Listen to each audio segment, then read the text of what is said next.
Bem-vindo, meu pastor.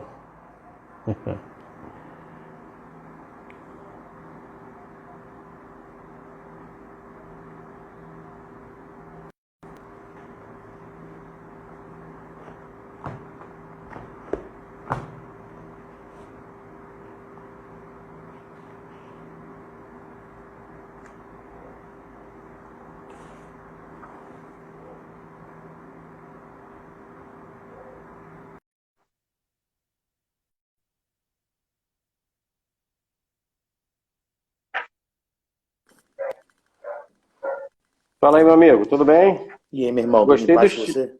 você? Tudo em paz. Gostei do estilo hoje, hein? Botei uma Bem bombetinha legal. aqui, que eu tô careca, né? Aí eu botei uma bombeta pra disfarçar Ah, minha tá. feiura, né? Eu sou feio, Como né? é que tá o frio aí? Aqui não tá tão frio não, cara, mas tá um tempo chuvoso, né? Tem bastante Uhum. chuva rolando aqui. Acho que amanhã, parece que a partir de amanhã já vai dar uma clareada. O pessoal do serviço de meteorologia aqui trabalha firme, né? O pessoal aqui dá a informação correta e a gente espera que amanhã tenha um dia mais ensolarado aí. Uhum.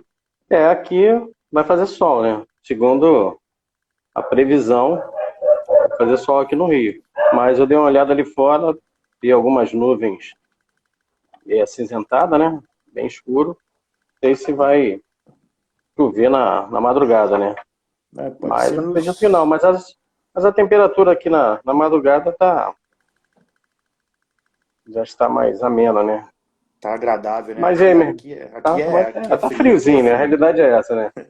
Tá aí aqui é em frio. média aí 16, 17 graus. Ah, não, aqui a Entendeu? gente tá com 5, 6, por aí. 16, 17 graus é verão aí pra você, né? Aqui o pessoal anda de short na rua, camiseta, a rua fica lotada, fica cheia. Se der 16, 17 graus aqui é festa, parque cheio, Uhum. fica legal aqui. Você tá quanto tempo aí? Eu tô aqui desde agosto do ano passado. Ah, tá. Como bom carioca já deu pra se acostumar, né? Já Carioca tá se adapta a tranquilo, tudo quanto é lugar, né? tá tranquilo. Graças a Deus tá tudo em paz. Que bom. Bom, meu E aí? irmão, vamos aqui ao nosso foco, vamos agradecer a Deus. Já tem Amém, bastante, alguns irmãos aí, vamos iniciar amém, para a amém. gente não perder tempo. Exatamente. Amém. Vamos agradecer ao Senhor.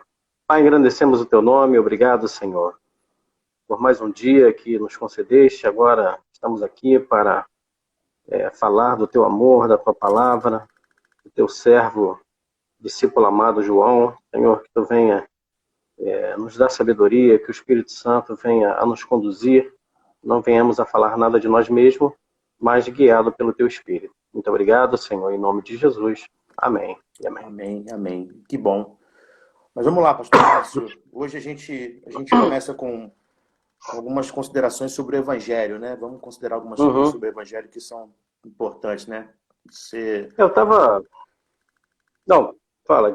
Não, pode Eu falar, estava fica à lendo. vontade.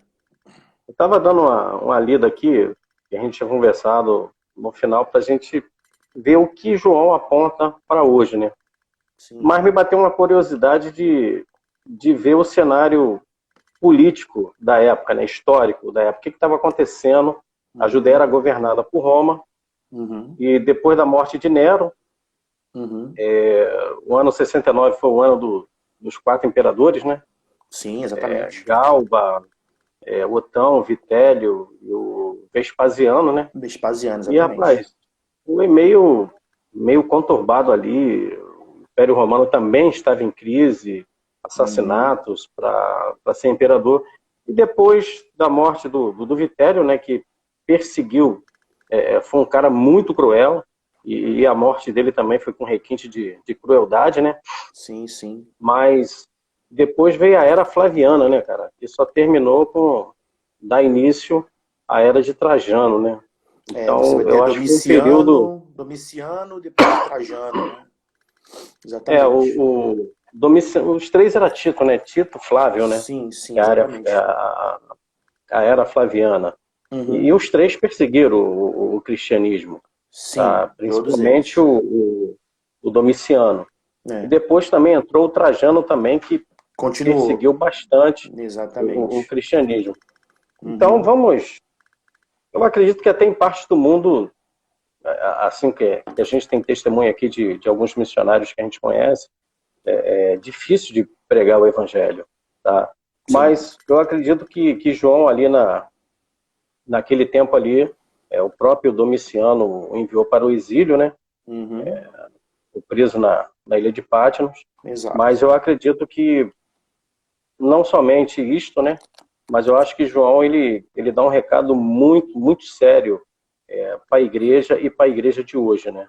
Então vamos prosseguir o nosso Vamos. pensamento aqui naquele foco Vamos e sim. vamos lá, meu irmão. Vamos lá. Essa questão que você pontuou, meu irmão, ela tem tudo a ver com o contexto no qual o João estava inserido, né? E, inclusive, ela influencia a dinâmica da escrita dos evangelhos, e principalmente o evangelho de João, porque João estava inserido nessa efervescência, né? Nesse momento de efervescência. E João teve que lidar não só com o problema do domínio romano, que de fato nem era um problema para os cristãos, né, de perseguição, mas era um problema que já era considerado, já estava na conta, né, dos cristãos da época e na conta do próprio João. Mas eu também queria frisar o problema envolvendo o próprio judaísmo, né? Você vai ter É verdade. um próprio judaísmo, porque a priori, o cristianismo, enquanto seita do judaísmo, ele se desenvolve dentro da estrutura judaica. A gente já falou sobre isso no nosso outro encontro, né? E principalmente a partir do concílio de Jânia, né? É um concílio muito conturbado na história. Alguns acreditam que houve, outros acreditam que não houve, né? Mas houve uma reunião em Avner, né? Chamada de concílio de Jânia, que deve ter ocorrido mais ou menos ali entre o ano 82 e 83, que vai dizer o seguinte, ó, se os caras forem cristãos, se eles entenderem que Jesus Cristo é Messias, esses caras não fazem parte do judaísmo, esses caras são uma outra coisa, né? E aí você tem uma perseguição também por parte da estrutura judaica em relação aos cristãos. E João, ele vai Verdade. ver, ele vive isso, ele vai ter que militar contra isso, porque os judeus, os cristãos passam a ser também vilipendiados não só pelos romanos, que já o perseguiam, né, já os perseguiam, mas também pelos judeus. O judeu vai dizer, ó, esses caras não podem ter parte na sinagoga, eles não podem ter palavra, eles não podem ter nenhum tipo de acesso à nossa estrutura. E também é mais um problema para se resolver, né? Então João também vai ter que militar contra isso. Militar contra aqueles judeus que refutavam o cristianismo inicialmente, mas agora militam contra, eles estão militando contra o judaísmo. Então é também um problema, também uma, uma barreira, né? Uma estrutura que João vai ter que transpor. E que ele transpõe, inclusive, muito bem no próprio escrito joanino, no próprio evangelho. Né? Acho que isso fica bem claro na forma como ele apresenta Jesus Cristo. A apresentação que ele faz de Jesus Cristo como o homem, como Deus encarnado, como Deus homem, ela vai ser fundamental para que essas estruturas de pensamento do judaísmo também fossem quebradas. Então, apresenta-se aí no Evangelho de João e nos escritos joaninos posteriores um caráter também apologético. A gente precisa entender o eixo de Uhum. João, ou os textos de João, como textos apologéticos. Né? E isso é muito importante, porque o judeu vai dizer, não, ele não é o Messias. Mas João vai dizer, negativo, de fato ele é o Messias, ele é o Messias encarnado. Então, isso vem para derrubar toda essa estrutura de pensamento do judaísmo, que não aceitava Jesus Cristo como a encarnação do Deus judaico-cristão. Então, isso também tem que ficar claro, né? Uhum. O que eu acho interessante do livro de João, do Evangelho de João e da pessoa de João, é que que existem dois aspectos do livro, do Evangelho em si, que as pessoas, às vezes, por se encantarem tanto com a descrição que João faz da pessoa de Jesus Cristo, né, elas talvez acabam passando despercebidas nessa questão específica, essas duas questões específicas, né, que é esse caráter evangelístico do texto. O texto por si só é um texto evangelístico, tá? E também um texto apologético. Eu queria muito frisar essa parte do texto evangelístico, né? Porque o que acontece? Na história, pastor Márcio, existe uma. Não é uma contenda, né? Na verdade, nem é uma disputa, por assim dizer, né? São perspectivas distintas. Mas quando você fala da história dos evangelhos e da história que os evangelhos contam, tá? E aí você tem dois grupos que estão concebendo ideias em dois universos distintos, que é o pessoal da história e o pessoal da teologia, né? Existe ali na questão do Evangelho de João alguns exageros, principalmente parte do pessoal da história, né? Não são exageros, na verdade, são posicionamentos distintos, né? Mas que acabam, por vezes, gerando alguns conflitos que trazem dúvida, né? Trazem dúvida para a cabeça de quem está lendo. Então, assim, quando João escreve o texto dele, né, no posicionamento histórico, né, no contexto histórico que a gente já sabe, a gente já discutiu, existe uma ideia que é muito batida no universo da história de que esse evangelho ele é diferente porque havia na pessoa de João um comportamento diferenciado. Às vezes, as pessoas acham que podem ter a ideia de que ele era um sujeito exibido, ou, né, uma pessoa que de repente adotava uma postura de alguém. Eu tá me fugindo a palavra em português, mas eu vou lembrar, né? De alguém que se exibia, né, ao contar a história. Ah, não, mas ele é o discípulo amado, né? Ele falava de si mesmo no texto, falou de si mesmo no texto como o discípulo amado, né? E não, ele era um sujeito diferente. A visão que ele tinha do mestre era uma visão diferente porque ele se colocou numa situação de predileção, ele era predileto, né? E por isso os evangelhos são distintos. E isso acontece muito, tá? Isso é uma dinâmica muito comum, principalmente no universo da história. E assim, eu acredito que não, tá? Eu sou do ramo da história que diz que não.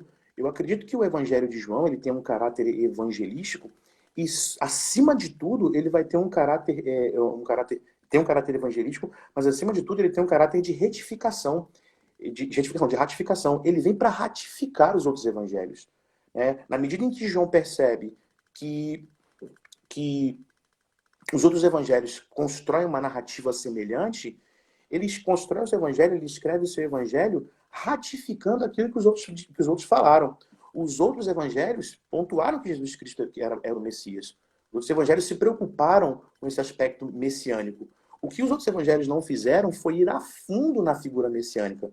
Então João vai dizer o seguinte, peraí, né, os caras estão ali, eles escreveram as coisas, sim, os seus relatos da maneira como os relatos de fato ocorreram, como os fatos ocorreram, na visão de cada um deles, mas acima de tudo eu vou escrever o meu evangelho para ratificar isso. Ele vai dar esse embasamento. Se as outras narrativas não foram a fundo na figura messiânica, coube a João ir a fundo nesse aspecto messiânico de Jesus Cristo. Então, nesse sentido, a gente precisa entender que o Evangelho de João ele tem um caráter também evangelístico. Ele vai ser escrito, dentro desse contexto, para ratificar aquilo que os outros evangelhos disseram, para dar aquele fechamento, sabe? Aquele fechamento com aquele nó de marinheiro, né? Um fechamento bem dinâmico, mas muito contundente de quem foi Jesus Cristo. E nesse sentido, ele acaba se transformando num evangelho que, digamos assim, juntamente com os outros, né, expande, aumenta ainda mais o embasamento doutrinário da fé que estava nascendo ali, que era a fé cristã. Então, o primeiro ponto que eu gostaria de argumentar nesse sentido é entender isso. O Evangelho de João é o evangelho que tem sim um caráter evangelístico, porque ele vem ratificar aquilo que foi dito outrora nos outros evangelhos. Então, esse é o primeiro ponto. Tá? Não desmerecer esse caráter evangelístico dos escritos joaninos, porque, de fato, eles vieram para completar algo que foi dito outrora. Entendeu? Esse é o primeiro ponto. E o segundo ponto é o caráter apologético. Né? A carta de João ela também vai se diferenciar das outras cartas, porque dela vão emanar doutrinas que são essenciais, né? Que são doutrinas básicas, basilares da nossa fé. Né? Por exemplo, a dupla natureza de Cristo, né? Ele ser homem e ser Deus. Exatamente. Isso emana do texto joanino. Né? A ideia a concepção de Jesus Cristo e Deus como Logos, como o agente de qual emanam todas as coisas. Isso emana do texto joanino, entendeu? Então, assim, existe uma preocupação com essa defesa das premissas, que transforma também o Evangelho de João num tremendo discurso apologético, né? Um discurso apologético contundente. Por quê? Porque dele emanam as defesas, as bases da apologética e as bases doutrinárias da fé que a gente professa. Então isso é muito importante também a gente esclarecer, né? E esses dois aspectos do Evangelho são fundamentais para a nossa fé, entendeu? São fundamentais para o exercício da fé cristã, entendeu? Esse é um ponto que eu Até queria mesmo, esclarecer. não, show, até mesmo porque logo de cara, né, João, ele já dá um posicionamento de Cristo, né, como Deus, Sim, né. No exatamente. princípio era o verbo era Deus, essa palavra o verbo logos, na realidade ela vem de lego, né, uma antiga palavra que Homero reservava para coletar e colocar palavras lado a lado para falar, para expressar uma Organizar opinião, né, esse Lego, para organizar que é de onde vem até o lance do brinquedo, né? Esse o Lego brinquedo. era uma estrutura de organização de palavras, tá? O nome da estrutura que você dava às palavras chamava-se Lego, entendeu? Isso. Leogo, exatamente. E eu acho que esses dois pontos são fundamentais. Eu queria startar o nosso bate-papo, começar o nosso bate-papo partindo desses dois pressupostos, né? O caráter evangelístico e o caráter apologético de João, né? E também falar alguma coisa relacionada à finalidade do evangelho, né? Muito se discute qual é a finalidade do evangelho, por que que o evangelho, o evangelho de João foi escrito com que finalidade, né? E aí a finalidade, por vezes, ela vai se confundir com esses dois aspectos que a gente abordou inicialmente. Porque se você parar para notar o texto de João, toda a estrutura do texto, você vai ver que houve em João a preocupação de delimitar de maneira minuciosa todos os milagres, todos os sinais milagrosos de Jesus Cristo, né? E a maneira como ele descreve a relação de Jesus Cristo com a sociedade, a maneira como a sociedade enxergava os sinais, descrever de maneira muito minuciosa que sinais foram esses, né? Como eles se desenrolaram, né? Por exemplo, a ressurreição de Lázaro, ela foi, ali em João 11, ela é uma descrição completa, né? Não só do milagre, mas de tudo aquilo que Jesus Cristo sentiu, né? O fato de ele ter chorado, e os discípulos entenderem, poxa, como ele amava Lázaro, né? Todas essas descrições, elas vêm para ratificar o seguinte: olha, esse cara é o Messias, esse cara é o escolhido de Deus. Então, eu creio que a finalidade do Evangelho, né, a proposta do Evangelho de João, né, o seu objetivo maior era justamente mostrar através de toda essa narrativa, enfatizando os sinais e a humanidade, que Jesus Cristo era o Messias. Tá? Então, assim, o objetivo claro, específico dessa carta era esse: apresentar de maneira final, de maneira completa, quem foi Jesus Cristo. Entendeu? Isso é importante também para a gente poder se posicionar em relação ao Evangelho de João.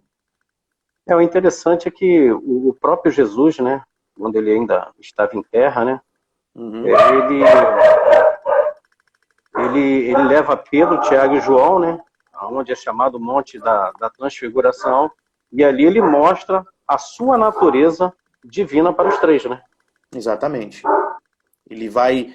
Naquele momento ali, naquele momento, fica muito claro a maneira como, inclusive, o momento é narrado, fica muito clara também essa objetividade de João. Né? A maneira como ele narrou esse evento específico, não esse evento, não João, né, na verdade, mas a maneira como esse evento específico ele é narrado, deixa muito claro aquilo que a gente já falou. Não, eu entendo que, assim, havia nele um desejo de que todas as lacunas fossem preenchidas, sabe, pastor? Não deixar nenhuma lacuna em aberto, não deixar nada em aberto, não deixar nada que fosse passivo de qualquer tipo de argumentação que desconstruísse isso, que desconstruísse esse messianato. Então, você vê que a narrativa ela é muito pontual. E João, ele também ele também está preocupado com isso, né? Preencher todas as lacunas. Afinal de contas, como a gente já discutiu, e eu volto a frisar, você vai ter, dentro desse contexto, várias linhas de pensamento, várias correntes ideológicas que estão surgindo e ganhando corpo, né, dentro do contexto onde o João estava inserido. E cabia ao evangelista preencher de fato todas essas lacunas para que nenhuma dessas ideologias, nenhuma dessas correntes ideológicas encontrassem nessas lacunas terreno fértil. Né? A gente falou do gnosticismo, né? A gente tem o problema do judaísmo, a gente tem correntes judaicas dissidentes dentro do próprio judaísmo, né? Em relação à pessoa de Jesus, que o aceitavam, mas o aceitavam parcialmente. A gente tem a influência do gnosticismo dentro do próprio judaísmo. A nossa irmã, eu esqueci o nome dela, acho que é Patrícia, citou a questão dos nicolaítas, né? Citou a questão dos nicolaítas, que foi um problema sério, né? É uma história muito complicada dos nicolaítas, né? Porque atribuem a uma pessoa, mas você tem algumas figuras dentro do movimento dos nicolaítas. Acho que a figura mais importante desse movimento não foi nem o dito diácono Nicolau, mas o próprio Balão, né? Balão vai ser uma liderança que a história vai ratificar, vai dizer que de fato existiu. Essa história do diácono Nicolau, ela é meio nublada, né? Então, tudo isso daí está militando contra a proposta do Evangelho, está militando contra aquilo que João escreveu. Então, é necessário fechar, tapar essas lacunas para que não houvesse terreno fértil nessa proposta descrita por João, de que Jesus Cristo era o Messias. Entendeu? Você diria que uma dessas lacunas, por exemplo, quando João ele cita, e os outros evangelhos também citam, ali quando Jesus entra no templo para purificar, sai quebrando aquelas barracas, aquelas coisas todas, mas logo a seguir no capítulo 3, Nicodemos visita Jesus. Mas os outros evangelhos não citam isso, tá? Não. E Jesus ele trata com Nicodemos acerca de quê? Acerca do novo nascimento, acerca da transformação aqui, na renovação da nossa mente. Metanoia, tá? Então, eu acredito que ele foi muito feliz nessa colocação, e isso preenche realmente essa lacuna. Sim, a questão de Nicodemos ali, e aí a gente tem que falar um pouco da sociedade judaica do primeiro século, né? A questão de Nicodemos ela era muito delicada, porque Nicodemos era uma liderança extremamente reconhecida nos judaísmo no primeiro século, no contexto de Jesus Cristo. Então, né, eu acredito que houve muita reserva de Nicodemos no tocante a essa conversa com Jesus Cristo, tá? Tanto que ele foi à noite, né? Exatamente. Então, penumbra, para não ser exatamente. visto. Perfeito. Mas também as pessoas falam muito disso, mas elas não se atentam para o fato, pastor Márcio, de que ele foi. Poderia não ter ido. Certo? Concorda comigo? Ele poderia ter se resignado, falando, não, eu não vou. Mas não, ele falou assim, cara, existe tanto valor, né? E ele reconhece, Nicodemos reconhece isso, a primeira fala dele é de reconhecimento, né? Ninguém pode fazer esses sinais se Deus não for com ele. Perfeito. Então, assim, ele viu tanto valor que ele falou assim, cara, não tem como não ir. Né? E ele se dispõe, né, a ir, e se dispõe a ir, pastor, dentro de um contexto que era amplamente desfavorável. Imagina se Nicodemos é pego, né, por outras lideranças que compunham o Sinédrio numa conversa íntima com Jesus Cristo. Olha o problema para resolver. Né? Jesus tinha acabado de limpar o templo, né? Exato. E eu acredito que isso aí deva ter chamado a atenção de Nicodemos por esse fator. O processo de purificação, ele dura o dia todo. Né? Na verdade, não dura um dia, dura uma semana, na verdade. Né? É porque ele é feito em partes. Mas assim, ele durou aquele tempo todo e ele espera tudo isso acabar para depois chegar e falar assim, ô Jesus, vamos bater um papo. Né? Então, enfim, eu acredito que essa observação foi muito pertinente porque é de fato uma lacuna que se não é de fato um evento que se não fosse narrado talvez gerasse, né, fosse se perpetuando e gerasse mais e mais conflitos, principalmente no que diz respeito à relação que é narrada envolvendo Jesus e os saduceus e fariseus nos outros evangelhos, né? A narrativa dos outros evangelhos, ela vai descrever uma relação que é extremamente complexa, né? Ela é carregada de tensão. Então, é muito importante essa aproximação dele com Nicodemos, porque a gente vai perceber a coisa por um outro viés. Vai acabar? Uhum. Essa tensão ela vai acabar? Não, ela não acaba. A tensão não acaba. Mas em contrapartida você vê, a gente consegue observar que existiam, que foram construídos elos, entendeu? E eu tenho plena convicção que a partir disso, né, não é à toa que tanto a Bíblia quanto a história narram a presença de Nicodemos a posteriori, né? A partir disso houve não um novo olhar, mas houve pelo menos uma tolerância a aquilo que dizia respeito a Jesus Cristo, que foi sendo desidratada a partir da história, como a gente pode ver, como eu citei, né? Vai sendo desidratada e a posteriori vai gerar uma perseguição dos próprios judeus para com aqueles que professavam a fé em Jesus Cristo, entendeu? Uhum. Você citou os nicolaítas, e Uhum. tinha um homem lá chamado Cerinto, e ele causou muitas confusões, né? Nessa época aí, né? Cirinto Cirinto não está diretamente ligado, não está diretamente ligado ao movimento dos nicolaítas, né? Assim, diretamente. O problema de Cirinto, o problema, vamos lá, né? Isso é complicado, mas o problema do gnosticismo é que, do gnosticismo em linhas gerais, é que ele convidava os indivíduos ao uso da razão. Então, era um exercício de razão, que era algo que era muito comum para o grego médio, né, daquele período, e que foi assimilado pelo judaísmo. Você vai ter, por exemplo, a Bíblia, por diversas vezes nos evangelhos, ela vai falar das sinagogas, e em Atos também. E a Bíblia vai narrar, principalmente em Atos, que havia presença de gentios próximos das sinagogas. Aí você Uhum. pergunta, mas, vamos lá, é judaísmo? Pô, né, o judaísmo é uma coisa, a filosofia grego-helenismo, o movimento das ideias gregas é uma outra coisa, mas por que esses caras se aproximavam? Eles se aproximavam porque as reuniões nas sinagogas eram muito semelhantes e elas carregaram um pouco a arquitetura das sinagogas, ela foi sendo influenciada pela arquitetura grega. Então, a arquitetura, junto com a dinâmica da reunião, a reunião das sinagogas, a reunião dos judeus, ela era muito semelhante à reunião das assembleias. Então, assim, as pessoas ficavam assim, pô, mas o que aqueles caras estão discutindo ali? Pô, quais são as ideias que estão rolando ali dentro? Pô, vamos dar uma olhada, vamos ouvir, vamos saber o que é. Então, isso era muito comum nesse período. E a proposta da gnose, né, as propostas, porque eram muitas, né, a proposta da gnose, ela era também esse convite à reflexão, né?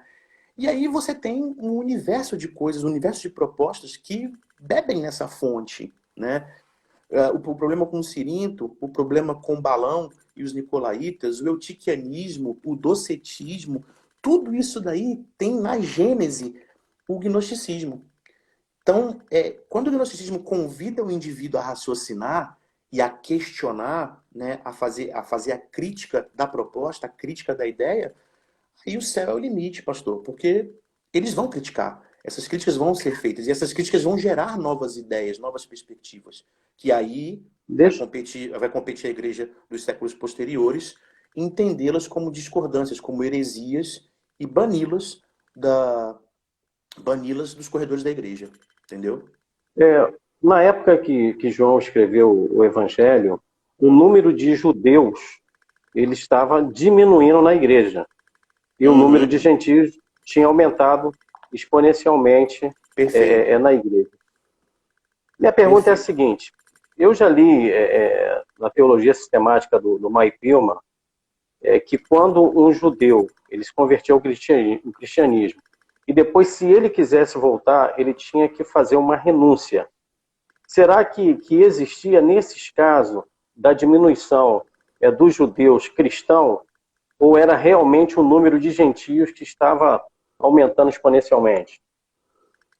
Vamos lá, só para eu entender a pergunta. Repete, por favor, pastor, desculpa, só para eu assimilar melhor aqui.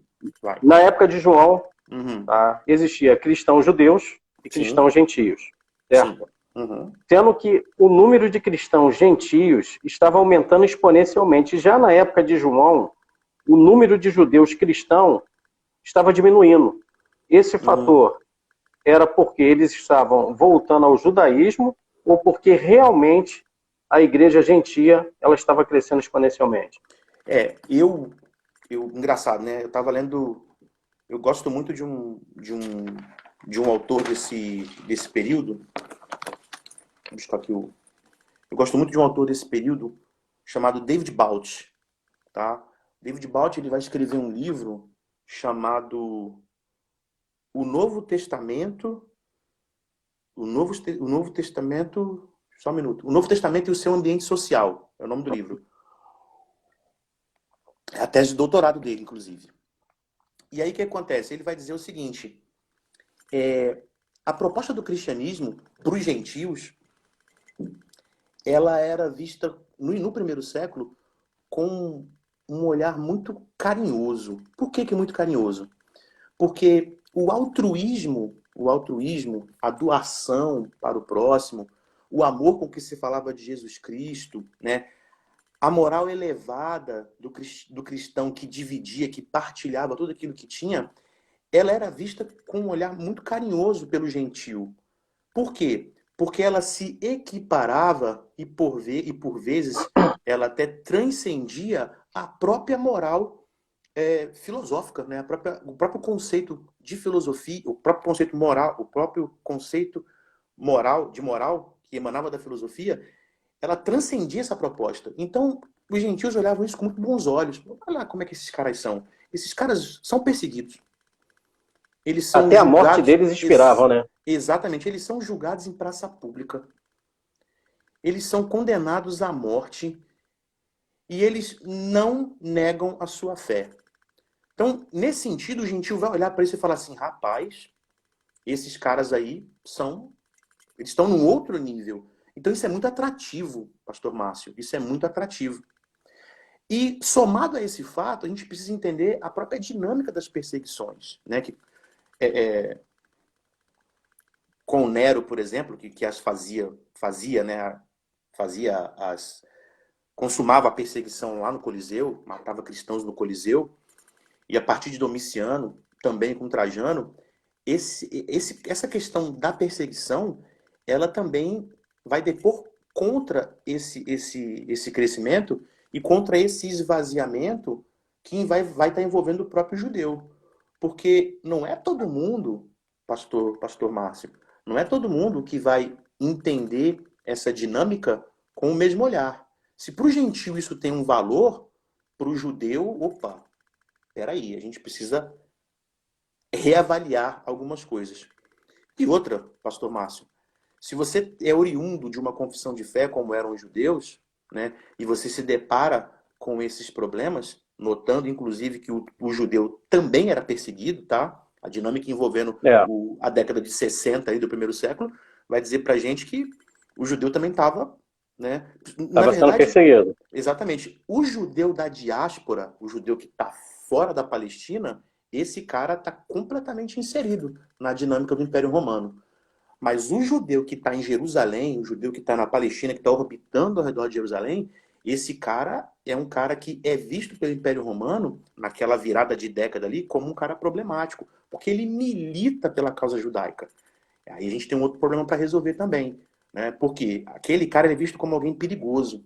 E você vai ter na dinâmica do primeiro século alguns grupos do judaísmo que são literalmente difíceis de administrar, né, ali para a gestão romana. Você vai ter os sicários, você vai ter os zelotas, entendeu? Você vai ter a dinastia herodiana, que está ali reclamando poder. Você vai ter os fariseus, que são os caras que trabalham em cima, né, do legalismo e da cultura e defendem isso com unhas e dentes. Então, isso é um problema sério para resolver. Então, eu acredito que, para os gentios, a dinâmica do cristianismo ela era atrativa, porque ela oferecia algo além, algo um pouco mais, né?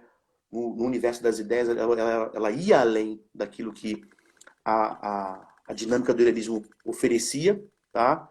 E para os judeus, era muito fácil que eles fizessem uma anamnese dentro de um processo de perseguição e dissessem assim, rapaz, eu não vou pagar para ver, não.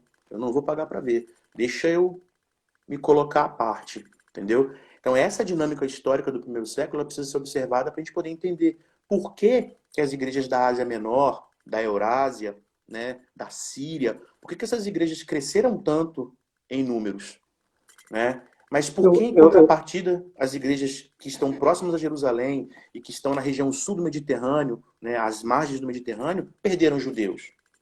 Conseguiu entender o que eu estou falando? Você tem lógicas em conflito ali que vão depor tanto para o crescimento do número de gentios, quanto para o esvaziamento do número de judeus. Né? Para diminuição, na verdade, não esvaziamento, diminuição. não, o próprio Paulo e Silas sentiram isso, né? Na Esses pele. homens pregam costumes que não convêm a Uhum. nós como cidadãos romanos.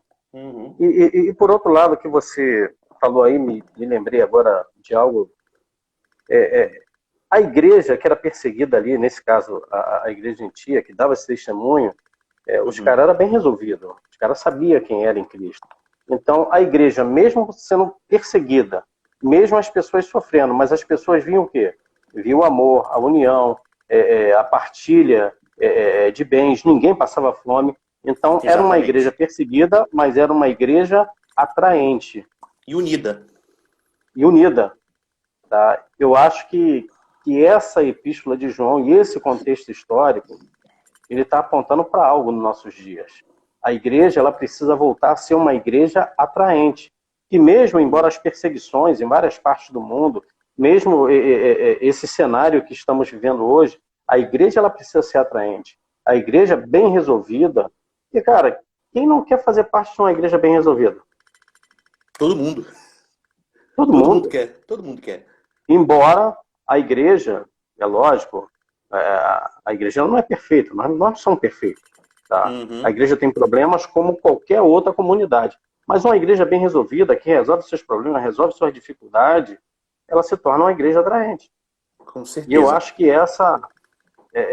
eu acho que a igreja ela está vivendo um momento que ela pode retornar a esses princípios. Eu acho que tudo converge aí para a gente novamente ser uma igreja atraente. Essa palavra que você usou, é atraente, né? Você usou a palavra atraente. Essa é uma palavra que, dentro do nosso contexto, né? Dentro do nosso tempo de pós-verdade, eu não digo mais nem Assim, pós-modernidade, né? eu não estou falando de igreja, igreja gigantesca, não estou falando Sim, disso, eu tá? entendo, eu Só para a entendo. gente. Estou Não, falando é. de megas igrejas, igrejas que tem um bom ministério de louvor, tem isso, tem aquilo. Não, cara, estou falando daquela igreja de 20, de 30, 40 membros, que é uma igreja atraente que todo mundo quer estar ali. Ou aquela Sim. igreja de 5.000 membros que todo mundo quer estar ali, porque é uma igreja atraente. Uhum, Entendeu? é. O equilíbrio Entendi. da balança? Entendi. Perfeito, perfeito. Quando a palavra que você usou, atraente, né? Eu entendo sua preocupação e ela é corretíssima, porque dentro do nosso contexto, né, de pós-modernidade ou pós-verdade, né? Dentro do nosso contexto, ela vai adquirir uma conotação, ela adquire conotações distintas, né? Eu entendo sua preocupação, eu concordo 100% com ela. Mas no Evangelho de João, eu acho que existe uma, acho não, tenho certeza. Eu tenho certeza que existe uma preocupação, né, em apresentar Jesus Cristo de uma maneira que, na minha concepção, a partir dos evangelhos, a partir desse evangelho especificamente, é a maneira, dentro do discurso da fé cristã, que jamais pode sofrer alteração. Pregar a Cristo crucificado, meu irmão. Isso daí é inegociável. Isso é Verdade, inegociável. verdade. A gente não tem para onde correr. Isso é inegociável. E aí o grande X da questão, né? Esse evangelho, vamos lá, Jesus Cristo crucificado. Jesus Cristo crucificado, onde isso vai ser atraente, partindo do conceito vigente de atração, ou de atraente. Pelos padrões de sucesso, hoje Jesus morreu fracassado. Pois é, né? Pois é. E aí você tem um problema seríssimo para resolver. Esse discurso, essa apresentação de Cristo, Pastor Márcio, ela não pode mudar. Jesus Cristo morreu na cruz. Jesus Cristo crucificado. Isso não pode mudar, isso não tem como. A gente não tem como negociar isso. Né? A gente não tem como negociar isso. E aí o que você faz? Né? O que você, não você, mas o que as pessoas fazem, né? Elas vão criar aparatos, vão propor uma dinâmica onde essa realidade ela é no mínimo maquiada. E na minha concepção, tá errado. Não é, o Evangelho de João não me propõe isso. Os evangelhos não me propõem isso. O texto bíblico inteiro não me propõe isso. Não é a proposta que emana do texto. Então, temos um problema para resolver. Agora, você apontou a saída. A saída é o retorno. É retornar. Tá? A gente vai retornar, vamos lá, né? Problema. A gente vai retornar à mesma dinâmica da igreja primitiva? Ora bolas. Não, o contexto era outro. Né? A gente não consegue transportar a nossa realidade para aquela realidade. Isso é impossível. Só o Pai. Mas a essência sim, né? Aí, beleza, você usou a palavra A correta. essência. A essência não muda. A essência não A muda. essência não muda. Não Até muda. mesmo porque Deus é imutável. Exatamente. Então, o que a gente tem que resgatar, né? E eu digo a gente como igreja, igreja com I maiúsculo, tá, pastor? Igreja. O que a gente precisa resgatar é a essência. Essa essência carece de resgate. Quando eu trato dessas questões inerentes à igreja e contemporaneidade, com professores, amigos, irmãos, eu sempre uso essa mesma palavra que você usou, essência. A gente precisa militar pelo resgate da essência, porque essa essência é justamente o combustível que mantém essa igreja com I maiúsculo de pé. A gente precisa estar atrás disso. Ou não estar atrás, mas resgatar e não mais perder essa essência. E essa essência aí, ela emana do texto de João com magnitude, 100% inteligível. Você entende isso a partir da leitura do texto. E o texto posterior, que é o texto de Atos, vem só para dar o laço, né, na narrativa da plantação da igreja do primeiro século, ou das plantações, ele vem dar esse laço. A doutrina que emana do texto de João com a dinâmica da plantação das primeiras igrejas no primeiro século.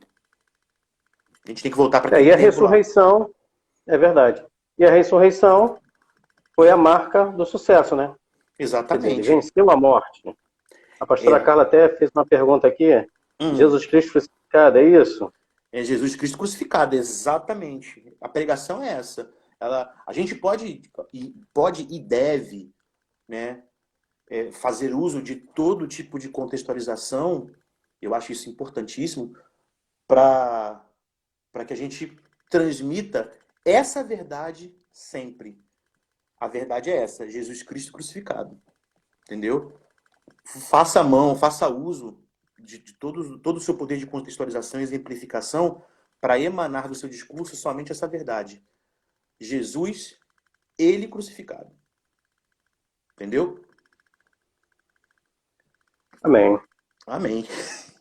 Virou meu pregação. amigo. Virou pregação, né, pastor? Virou pregação. Agora, eu vou falar um negócio aqui que o pessoal vai até lembrar, né? Nós temos aí menos de 10 minutos para terminar, para fechar. Tá? O pessoal lá já me conhece que nas escolas, né, de ensino eu levanto uma plaquinha lá, falta 10 minutos. E depois eu levanto a placa do fim, né? Então vou ter que levantar a placa dos 10 minutos para a gente fechar. Então vamos lá, Júnior. Vamos fechar aí essa parte de João. O que você enxerga hoje desse evangelho de João, do perfil de João, do apóstolo João, para a igreja de hoje? O que você aponta, o que você pontua hoje dessa carta? Tanto das epístolas, né? E tanto do evangelho de João. Os escritos joaninos, todos eles, né? Porque tem a escola joanina, né? Ih, rapaz, isso aí dá uma dor de cabeça, né? Mas não vamos entrar, isso dá pano pra manga. Eu também gosto. Eu gosto pra caramba, eu acho muito legal. Mas as pessoas não levanta a placa aí, gente. Não. O pessoal que é cristão fala assim, pô, cara, mas mais de um João, pô, aí não dá e tal. Mas eu acho mó legal. A gente podia depois bater um papo nesse sentido, porque realmente vale muito a pena. Mas em relação à carta de João, né, existem alguns pontos assim que são muito relevantes para a igreja contemporânea, para a igreja dos dias de hoje, que eu acho que vale, né? Vale muito. Primeiro ponto é o combate, pastor, a todo e qualquer tipo de proposta que não seja essa que nós elencamos aqui juntos, eu e você, né? Que é a pregação de Jesus Cristo como Messias e Jesus Cristo crucificado. A gente está lidando hoje, pastor, dentro desse processo de pós-verdade, né, com uma liberdade muito grande, por conta de utilizada por diversos indivíduos para repintar a história, para repintar o evangelho. E eu não vejo isso com bons olhos. Tá? As pessoas fazem uso de ferramentas mil para tornar essa mensagem palatável, sendo que não precisa, sabe? Isso não é necessário. E a carta de João, ela vem para dizer isso para a gente. Cara, a pregação é Jesus Cristo crucificado, sabe? Essa coisa, eu estava conversando com um pastor amigo meu essa noite, né? Parece que o evangelho virou um daqueles enlatados, sabe? Aquela comida enlatada, rica em sódio, em conservantes, em química. E ao invés de fazer mal, ao invés de fazer bem, faz mal. Por quê? Porque a gente adicionou tudo isso. Então, o Evangelho de João, ele vem ratificar a necessidade de combater esse tipo de pregação, sabe? Ruim, enlatada, requentada. Isso é muito ruim, né? Refutar um outro aspecto importante. No Evangelho de João, fica muito clara na mensagem de João a necessidade de refutar toda e qualquer lógica que entre em conflito com as verdades que dele emanam, né?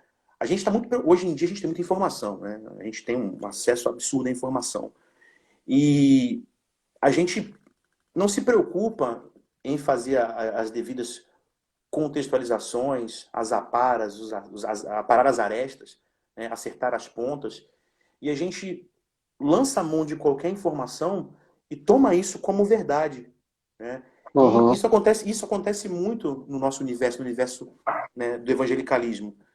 E aí as pessoas, no afã de descobrirem a pólvora, transformarem alguma coisa em ouro, elas propõem coisas que não estariam nem erradas. Assim, elas são tão erradas que para chegar ao erro, na verdade, demora mais um pedaço, demora mais um pouco. E eu vejo em João esse compromisso com a coisa em si. Eu vejo em João esse compromisso com a coisa que é, de fato, com aquilo que é. E isso é muito importante para a gente. Outro ponto importante da carta de João, para finalizar, né, essa observância dos firmes fundamentos da fé cristã. Sabe, os nossos fundamentos, muitos dos nossos fundamentos estão contidos ali na carta de João. Então, assim, sempre que algum discurso seu, né, na defesa da fé, né, na expressão da sua fé, ele for vilipendiado, ele for refutado, olha para João. Olha para João, porque os fundamentos da nossa fé estão todos eles contidos ali. Todo um discurso apologético, todo um discurso de defesa da fé está ali contido. E às vezes a gente se posiciona de uma maneira tímida, né, de uma maneira vacilante, relutante, em relação a todo esse caminhão de informações que vem caindo sobre a nossa cabeça, sendo que os firmes fundamentos da nossa fé, os pilares, estão ali. E você acessa, você visita, você tem, né, total acesso a isso. Você não precisa de Google Tradutor para isso. Só ler, cara. É só ler, sabe? A carta de João, ela te convida a falar, cara, você quer conhecer? Você quer saber quem ele é? Tá aqui, ó. Ele é o Verbo. Ele é o Messias. Ele fala de si mesmo 26 vezes, aquele que me enviou, o enviado de Deus. Tá ali. Né? Como isso é importante para você dar manutenção à sua fé. Isso é muito interessante. Muito interessante. Né? Entender que o livro de João não é um livro biográfico. Ele é doutrinário e, portanto, ele é teológico. Enfim. Verdade. Quero te agradecer, meu irmão. E com certeza teremos outra oportunidade de estarmos juntos. Tá? Amém. E você falou algo muito legal, basta ler. E eu quero incentivar aos irmãos que estão nos assistindo a começar a sua biblioteca. porque nós temos que começar a comprar livro, nós temos que começar a ler livro. E sabe o que é assim, o mais legal disso tudo? Você tem vários autores, tá? Mas eu acho que o que nos orgulha, eu acho que também vai orgulhar você, porque você já fez parte aqui da SEM, ou faz parte ainda da SEM, que nós somos a Igreja de Cristo, né? Exatamente. Mas, por exemplo, eu tenho aqui esse livro do pastor Cláudio Almeida. Pastor Cláudio, Libertação gente boa demais. das maldições hereditárias. Temos outro livro do pastor Cláudio, que é Ministrando Libertação dos Pecados Sexuais. Excelente. Muito bom esse livro, tá? Excelente. O nosso tempo, onde está se proliferando muito a pornografia, a liberalidade sexual. Sim. E outro livro também do pastor Silfarne, O Deus Desconhecido. Conheço também. Você conhecer Deus. Né? Jó, ele dizia, antes eu só te conhecia de ouvir falar. Bom, irmão, vamos conhecer Deus na essência dele, então está aqui. O primeiro passo, um caminho para você conhecer esse Deus desconhecido. Então, temos aí outros autores na nossa igreja. Temos a Adriana Brasil, que tem um livro, De Volta ao Jardim. Temos também a Marcela Basto, que tem um livro, Os Agentes do Reino. Então, nós estamos aí, cara, com muita gente boa, com muitos escritos bons. Excelente. Eu acho que vale a pena dar uma olhada. Excelente. Então, meu irmão, vamos agradecer a Deus. Você finaliza a oração. Beleza, e assim, meu irmão. Te agradeço mais uma vez. Tá? Então, vamos manter o contato, tá? Vamos manter o contato. Sim. E vamos estar sempre juntos aí. Assim que eu estiver no Brasil, a gente vai poder estar junto e compartilhar tempo. Tá bom? Eu e todos vocês, todos os irmãos. Quero passar um dia contigo. Você vem aqui na minha casa aqui, a gente vai almoçar junto aqui. A gente vai estar junto, se Deus quiser, meu irmão. Vamos orar então? Vamos. Vamos lá. Pai, muito obrigado, Senhor Deus. Nós te agradecemos, Pai. Somos gratos a Ti por Jesus Cristo, Pai. E esse Jesus Cristo narrado nas Escrituras por João, Senhor Deus. Somos gratos a Ti, Pai. A realidade só é possível porque Ele nos amou, Tu nos amou, Ele nos amou. E houve um sacrifício para que nós tivéssemos uma vida plena e abundante, Senhor Deus. Então, nós somos gratos a Ti por isso, Senhor Deus. Somos gratos a Ti por esse tempo, Pai, onde nós compartilhamos impressões da Tua palavra, Senhor Deus. Compartilhamos um tempo de qualidade, Senhor. E nós te pedimos, Pai, que Tu venha somente dar manutenção para aquilo que Tu já tem feito, Pai. Manutenção aos corações desejosos por Ti, Pai. Desejosos pela ministração da Sua palavra, Pai, pela propagação do Evangelho, Senhor Deus. E pela implantação definitiva do Teu reino, Pai. Do Teu reino. Somos gratos a Ti por isso, Senhor Deus. No nome do Teu Filho, amado Jesus, que vive e reina para sempre. Amém. Amém. Deus te abençoe, meu irmão. Fica com Deus e a gente vai se falando aí, tá? Espero ter contribuído de alguma maneira para esse bate-papo. Com certeza. Aí. Tá bom, maravilhoso esse bate-papo. Anseio. Vamos fazer. Vamos fazer. Tá bom, amém. Irmão? Fica com Deus. Então, irmãos, Deus. Amém. Deus abençoe. Então, igreja, Deus abençoe a todos, que o Espírito Santo fale melhor no teu coração e até nosso próximo encontro.